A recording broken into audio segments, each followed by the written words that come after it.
You ready? Let's go. 2 Minute Daily Devo for Thursday, January 13th. I'm in the New International Version today, and our verse of the day comes from the book of Psalm, chapter 24, verse 1. Here's what it says: "The earth is the Lord's and everything in it, the world and all who live in it."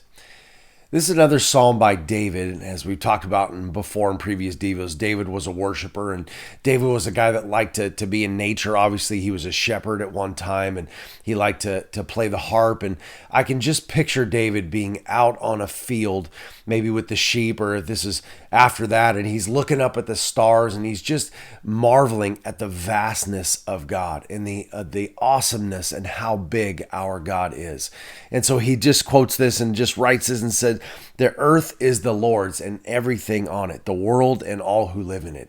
He's talking about the vastness and how great our God is. And he's looking around at the mountains and the trees and nature and realizing that our God is bigger than all of that because he created it.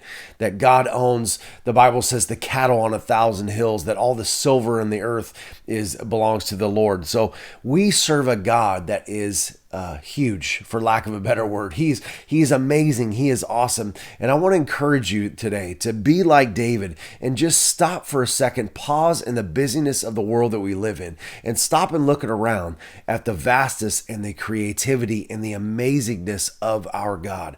You know, we have mountains around us here where I live, and you look up there and you can see, man, how huge those are, and you think those are nothing compared to God. David goes on to talk about how God founded the oceans, the waters, and the seas, and who may ascend to the holy mountain of the Lord. And he just goes on talking about how great our God is.